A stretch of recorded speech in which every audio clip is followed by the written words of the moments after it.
The action of the film begins in a large modern city, the name of which remains unknown. A young taxi driver suddenly stops his car in the middle of the road because he unexpectedly loses his sight. A passerby offers to help him and takes the driver's seat. They drive to the taxi driver's home, and the driver describes his condition. It's as if he sees shadows floating in a fog. The helper is surprised, saying that blindness is supposed to be black. When they stop at a crosswalk, the helper informs the driver that they have arrived at his home. However, as soon as the driver steps out, the kind helper steps on the gas and drives away, leaving the helpless man in the middle of the road. The man asks passers-by for help, and one of them escorts him home and helps him get to his apartment. The taxi driver's wife is very concerned about her husband's condition. She quickly finds an ophthalmologist's phone number and takes her husband to an appointment, shocked by the thief's behavior in robbing a blind man so easily. The doctor examines the taxi driver but finds no visual impairments. He writes down the results of the examination and advises the young man to be admitted to the hospital for a full checkup. The couple returns home. Meanwhile, the doctor continues his practice, examining the next patients, including a child, a woman in dark glasses, and a one-eyed old man. Later, he returns home and tells his wife about the strange case. They spend a quiet evening together, while one of the doctor's patients goes to a pharmacy, buys medication, and takes a taxi to a hotel because she works as a call girl. She keeps her dark glasses on as the doctor instructed, and isn't too surprised when everything before her eyes turns white. The frightened client throws her out into the corridor in her negligee, and the woman asks the hotel staff for help. Meanwhile, the doctor's wife wakes up earlier than him and prepares morning coffee. Suddenly, the doctor announces that he can't see anything and assumes that he was infected by yesterday's patient. The man has a panic attack, and only when his wife helps him calm down does he contact his colleagues. They also begin to record strange cases of sudden blindness, but they still don't understand what's happening. The white blindness spreads rapidly, and an ambulance arrives to take the doctor away. His wife tries to get into the same vehicle, but they refuse to take her until she claims that she too has suddenly lost her sight. The couple is taken to a facility repurposed for quarantine, which is immediately declared by the government. The doctor and his wife are the first to find themselves in the large room numbered 1. Although the husband insists that his wife confess that she can still see and go home, she refuses. Soon, more patients arrive in the ward. Among them are the taxi driver, the thief, the call girl, and the child. The taxi driver recognizes the thief by his voice, and a fight breaks out, which the doctor barely manages to stop. Later, the people start to settle into their new environment. The doctor's wife tries to help them adapt, guiding them to the toilet and advising them to count their steps and memorize all the turns and doors. One day, an unfortunate incident occurs when the call girl accidentally scrapes the skin off the thief's leg with her heel.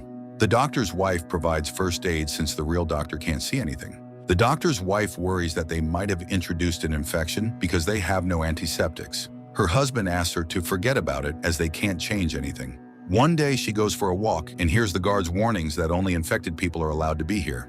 At that moment, more people arrive. These include a police officer, a pharmacist's assistant, a hotel maid, and a financial advisor who turns out to be the taxi driver's wife. Upon hearing her familiar voice, he calls out to her, and they find each other with difficulty. The newcomers settle in. The doctor, hearing the guards' voices, asks them to bring medicine as he needs to help the injured, but they point their guns at him, promising to shoot him and his wife if they don't return to their ward. Due to isolation from the outside world and the growing number of patients, living conditions in the quarantine facility gradually deteriorate. The call girl takes the child under her wing, who keeps asking for his mother. Meanwhile, the maid remembers the woman in glasses who infected her, unaware that she is nearby. Soon, food becomes scarce. The only sighted person, the doctor's wife, tries to call emergency numbers, but no one answers. The next day, a new group of patients arrives, including the ophthalmologist's assistant. The doctor's wife tries her best to maintain order. She comes up with the idea of stretching ropes between the wards so that people can move around. The doctor, on the other hand, focuses on the toilets, as the people can't see what's happening there. The patients often go outside to escape the smells, but their mood changes drastically. One day, the taxi driver's wife falls into a depression and stops talking to her husband. The doctor's wife is concerned about the lack of soap, but is grateful that there is at least water and forces everyone to take hygiene measures. One day, a one-eyed old man comes to their ward with a radio. He shares the news. In the first 24 hours, there were many infected people. Helpless doctors were involved in continuous conferences because no one knew what to do. But then they too started going blind. Weeks pass, and many people are forcibly sent to quarantine. One day, a bus accident occurs, killing 23 people. On the same day, 2 planes collide, causing panic. There are more and more accidents, and people begin staying home. By now, almost everyone has gone blind. After telling his story, the one-eyed man plays music, and while it plays, everyone silently listens as if it were a greeting from a bright past. Many cry. More and more people arrive at the quarantine facility, and soon the guards, unable to maintain order and not wanting to be near the infected, begin shooting at violators, even unwitting ones. The first deaths occur. The quarantine residents ask for a shovel to bury them. The doctor's wife goes outside to get it. She continues pretending to be blind and finds it very difficult to hold back when she realizes that the guard is simply mocking her. The woman silently picks up the shovel, and although the guards are very surprised by this, they attribute it to her quick adaptation. The doctor urges each ward to bury one of the dead, but others refuse to listen to him. When it comes to fair food distribution, an armed patient from the third ward declares himself king and takes control of all the food. Meanwhile, the thief develops an infection and soon realizes that the doctor's wife can still see. It becomes increasingly difficult for her to hide her sight, and she often cries. One night, the thief goes outside and provokes the guard to shoot. The next day, the doctor and a few people from his ward bury the dead. The man confesses to his wife that it is very difficult for him that she is taking care of him, but the woman asks him to accept this fact and walks away, taking advantage of the fact that her husband can't see her. The next day, the king announces new rules. Now, anyone who wants to eat has to pay for it. He mockingly sings for everyone, demanding that his supporters sing along. Later, a real battle for food breaks out, but fearing the weapons, no one dares to resist. The king demands valuable items in exchange for food, and he realizes that the doctor's wife can see. Her husband tries to rally everyone for resistance, but people don't understand the value of their jewelry anymore. After all, they are of no use now, so people take off all the expensive things they have. The doctor's wife collects them, and her husband exchanges them for food. He suddenly realizes that one of the king's henchmen is blind from birth, which is why he feels great controlling the food and valuables. The doctor tries to shame him, but in the end, their ward receives much less food than they need. He feels guilty for what has happened and refuses to eat. The call girl tries to persuade him to accept the new order, as living after taking someone else's life is very difficult. They share an intimate moment which his wife witnesses. She confesses to the call girl that she can see and forgives what has happened. A week passes and people run out of valuables. Then the king orders that women be brought to him and his henchmen in exchange for food. The doctor's wife tries to appeal to the guards, but they say they are already giving everything they can. Arguments break out among the people.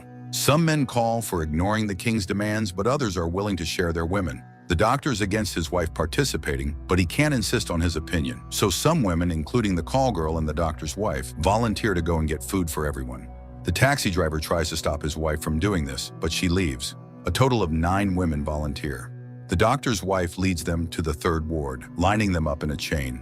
This causes cheers from the king and his henchmen. An orgy begins. The doctor's wife ends up with the king, who has remembered her voice for a long time and now takes revenge for all the insults she has previously thrown at him. Later, the women return, bringing with them one of them who has been killed in the heat of the moment by the king's henchmen. The women do their best to clean her up and say their goodbyes. The next night, the king announces that tonight he and his henchmen expect the women from the second ward. The blind man from birth comes to ask if those who visited them yesterday have recovered. The doctor's wife tells him about the death of one of them. He falls silent and leaves. The doctor's wife takes scissors and goes to the third ward. She finds the king busy and kills him, but the blind man from birth recognizes her by her steps and grabs a gun. He orders her to be caught, but the women flee. Before leaving, the doctor's wife promises that for each day without food, one of the third ward's residents will die, and she won't miss. The woman tells her husband everything, and he realizes that they are in for a war. He orders the doors to be barricaded. After some arguments, the men in his ward suddenly decide to go and simply take the food. 12 volunteers gather, led by the doctor's wife. But at that moment, one of the rape victims starts a fire. The king's henchman, frightened, begins shooting, and people run in all directions.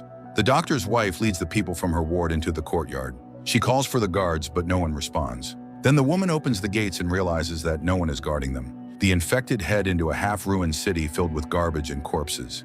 Everywhere, surviving groups clash over food. The doctor's wife finds a relatively intact store and leads her people inside. She orders them to lock up and not let other groups wandering the city inside. Her husband goes with her, and she tells him that only the blind are around. Soon they find a looted supermarket. The woman circles it and finds a descent into a basement filled with food. She fills entire bags. But as she is leaving, a crowd that has smelled the food follows her. The doctor helps her fight them off and drags her out of the raging group. After moving a little away, he leaves her to go back for a lost jacket. The woman sits on the steps and sees nearby how dogs are tearing apart the body of a dead person. She weeps in grief and horror as the rain begins. The doctor's wife goes to a nearby church where one of the pastors is trying to preach something. There she notices her husband and goes out to him. They return to their people, who are washing in the rain, rejoicing in the water. They are happy that the doctor and his wife have returned and rush to hug them. Later, everyone rests in the store, and the doctor's wife suggests that they all move to their home. It is big and comfortable, and everyone can settle down there. They thank their fate that their leader is a sighted person. The group sets off. The doctor's wife talks about what is happening around them, and people describe themselves, their hair, and eyes so that their friends can imagine them. Soon they arrive at the house. The door is locked, but that doesn't mean no one is inside, so they act cautiously. The doctor's wife asks them to remove their dirty clothes as they have enough clean clothes for everyone. Later, people tidy themselves up, making jokes about their appearance for the first time. The doctor's wife helps everyone wash thoroughly. Suddenly, the one-eyed old man confesses that he is happy. He has found a family, and for the first time, he wants to live with someone, helping them and caring for people. Later, everyone sits down at the table and raises a toast to the human family. In the morning, the doctor's wife puts things in order and suggests holding a meeting to establish rules of conduct, as there isn't much food left. And suddenly, the first infected, the taxi driver, announces that he can see everything around him. His sight has returned as unexpectedly as it had left. People rush to embrace each other, as this means that the blindness is temporary. Everyone rejoices, realizing that the disease will soon pass. They will be able to see again, and this time people will truly open their eyes. And the doctor's wife suddenly realizes that her heavy burden has ended and she has become free. The film shows people of completely different ages, nationalities, genders, and professions united by one misfortune. But how differently they react to the disaster that has befallen them. One thing remains unchanged, the conclusion that a person must remain human, and only this can save and show the way to the light, even in total darkness.